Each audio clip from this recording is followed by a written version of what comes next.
Hey guys, Drifter here. Today I've got some gameplay for you from the new map Fog, which is part of the Onslaught DLC for Call of Duty Ghosts. There's going to be some Micheal Myers gameplay at about the 2-minute 20-second mark, both on the giving and the receiving end. So you're going to get to see exactly what Micheal Myers looks like, how he plays, and that sort of stuff. So the people I'm playing against right now, these aren't bots and they aren't derps. I'm playing against the developers and other YouTubers.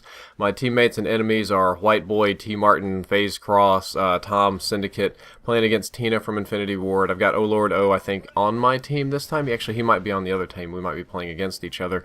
So I'm playing against some pretty stout competition, but I managed to pull out some really good gameplay on this map, and I do not get the Micheal Myers care package in this particular one. As a matter of fact, I didn't get the Micheal Myers care package in any of the big, more ground war style games we played because everybody fought over it. It was a very hotly contested kill streak, but I did get it in the 4v4 that we played, and the 4v4 I'm going to show you what Micheal Myers looks like on the giving end. In this gameplay, you're only going to get to see me get murdered by, I think it was maybe White Boy that got it, so I was on the receiving end. Yeah, there's Tina right there. All she does is like the knife for some reason. But this is probably my favorite of all the new maps, even though it's probably the weakest gameplay-wise. This is also the biggest of all the new maps, Fog, despite its sort of a clustered and cramped look to it. That's because of the fog and because the darkness makes its own barriers. It's actually a very large map. There's a lot of open fields, kind of like Wasteland and MW2, and also a lot of what I'll call corridors or pathways or caves, just very tight little carvings in between the rocks and the cliffs and the mountains and stuff, with very little or no cover whatsoever. And on either sides of these, there's a cabin area, and there's a pier/dock area, and then over on the side, you'll see there's a bridge area. It's got three main areas. It's kind of triangular, with a couple of big pits in the middle that you can fall into. They're just like bottomless pit death trap holes.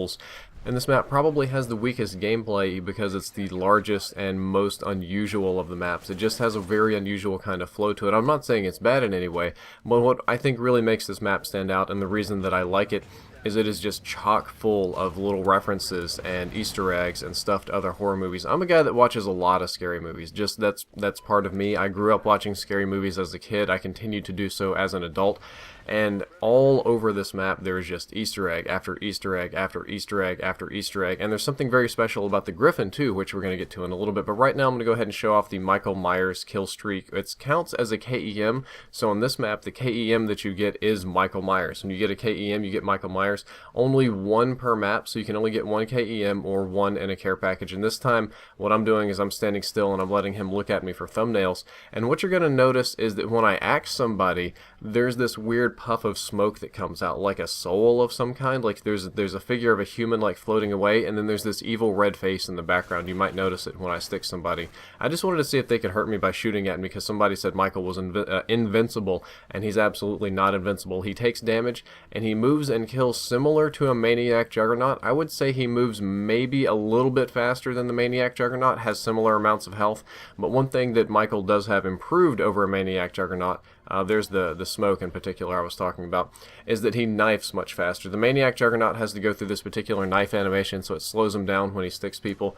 Micheal does not have that problem. He can just axe and run and hack and run and hack and run, and he can move very, very quickly and kill very, very effectively with no problems whatsoever. So he's a little bit more effective than a Maniac Juggernaut, but not radically so. Back onto the thing of souls, this map has some sort of weird Easter egg with it, where when you kill somebody with Micheal Myers, you like harvest their soul, like you can see it, and when somebody kills you, your soul drops and becomes like this blackish red. And I never saw it, I never got any gameplay of it, but Jimmy Chaos X Silencer kept swearing there was a phantom, like a ghost that just flies around the map randomly. I never saw it, I couldn't find it, I don't have any gameplay of it, but I'll just have to take his word for it. One of the other things about this map is that your air kill streaks are not very useful. What you're going to see in a few seconds, if you haven't already seen it, is I'm almost going to blow up my own Griffin based on the trees. These sort of thistly, scary, Disney, Maleficent kind of trees, they really break up the effectiveness of airstreaks on this map. Even if you know, somebody else on a different gameplay, they called in some of the AI helicopters, and they just weren't as effective. As long as I was running around in the trees, they couldn't hit me very much, which is kind of an interesting element. I don't even know if it was done on purpose or not. I will assume it was done on purpose, but it can be very frustrating when you have a user-controlled streak like this one, and you can't, yeah, they see that in the huge axe, you blow yourself up on the trees and stuff. And there's a decent amount of cover in the houses and the docks and the caves and all that sort of of stuff. So it's an interesting element. If you're going to play this map, I would highly recommend ground kill streaks. Dogs work great, juggernauts work great, maniacs work great. Playing stealthy also works pretty well. The fog limits your vision to an extent. It doesn't block your vision, like people can't hide in the fog and be invisible, but they can hide in the fog and be somewhat difficult to see. So if you run the incognito perk, where you don't get the name popping up over your head to indicate that you're an enemy, odds are good people aren't going to shoot at you because they're not going to notice you. This area is the back of the house, one of the few what I would call safe areas of the map that you could lock down. The house is a little bit campy. You can kind of set up in the house and hold out there, but your sight lines are somewhat limited. You only have this one on the left with the broken window and the full window on the right, and you can also come down and shoot out some of the bottom windows, but you can breach in through the basement. There's like one of those ghost spots. You set off like a Saw-style booby trap and it blows up, and you can breach in through the basement of the house. And if I look to the left here, you should be able to see. Am I going to look to the left? Of course not. Over there is another Evil Dead reference where the bridge gets curled up and the car is stuck on one side. This is the dock/pier area, and there's Micheal Myers. I believe this was White Boy that had it, if I'm not mistaken. Yep, he's got the goat tag, and he just destroyed me. There was just no hope right there. It's a pretty cool map. My personal favorite, just because it's neat, it's kooky, it's crazy, it's got Easter eggs, and I like it. I'm going to go ahead and stop rambling about the gameplay here, and I'm going to let you enjoy it with full audio and everything else.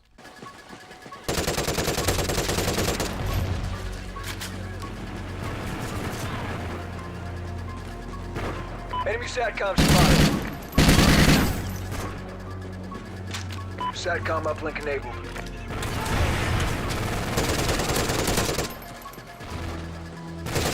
SATCOM uplink enabled. Guard dog ready.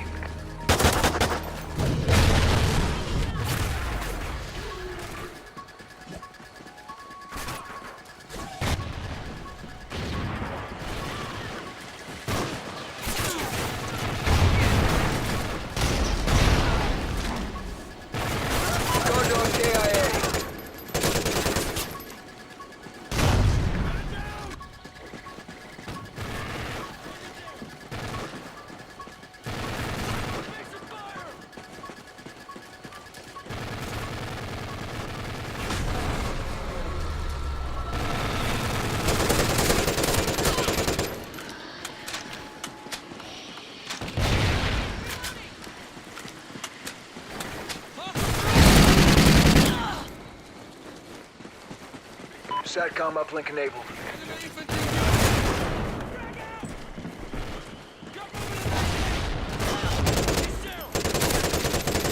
We're winning this fight! SATCOM uplink enabled.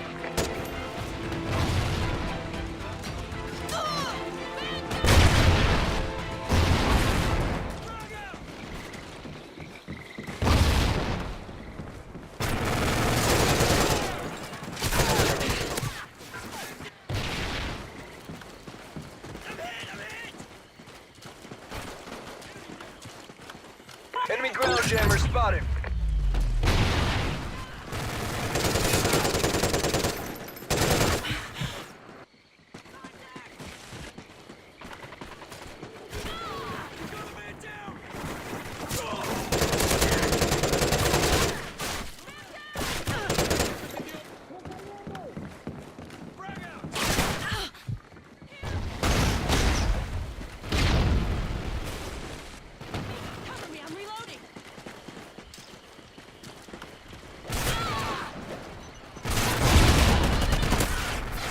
Friendly SATCOM active.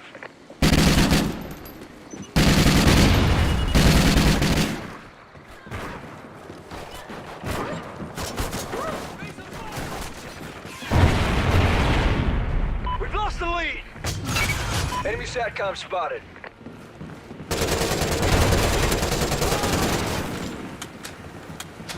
Friendly SATCOM active.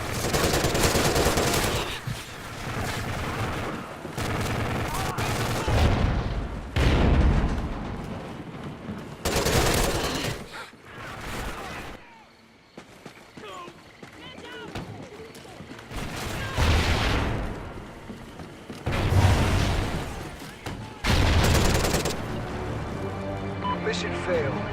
We'll come prepared next time.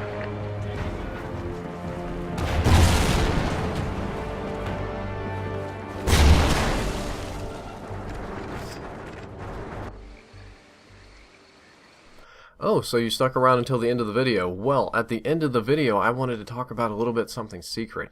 This map has a lot of Easter eggs, and I do mean like a whole lot of Easter eggs. Some are active, some are passive, some are just cute little winks and nods. Some of them I actually think might do something. I'm going to start an Easter egg hunt on this map, and I'm going to see what I can find, and I'd appreciate it if you guys help me out and let me know anything you find. Drifter out.